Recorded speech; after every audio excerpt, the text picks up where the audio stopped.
Les Danois sont plus ouverts et gentils en été.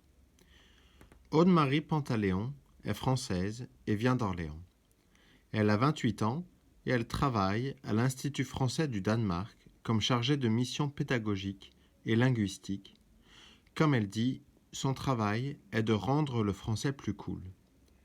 Quelles sont les différences qu'elle vit entre les Français et les Danois dans l'enseignement et dans la vie? Mon travail, c'est d'aider les professeurs de français danois. Je les aide pour leurs cours et je mets en place des événements pour les élèves danois pour rendre le français plus cool. C'est difficile parce que le français est une langue avec beaucoup de grammaire et de conjugaison par rapport au danois.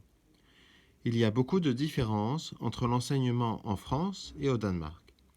Par exemple, au Danemark, les élèves sont beaucoup plus libres et la relation avec le professeur est très différente.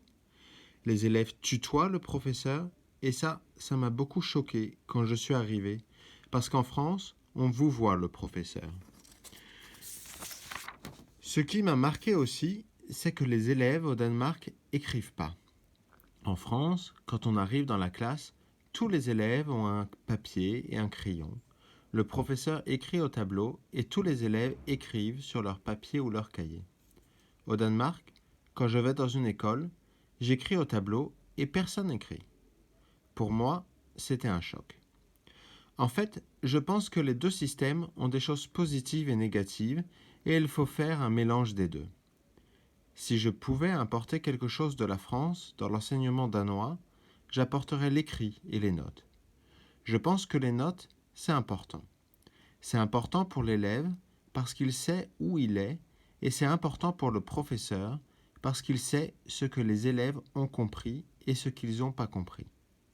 En France, on donne des notes tout de suite. À 6 ans, on met pas bien, assez bien, très bien.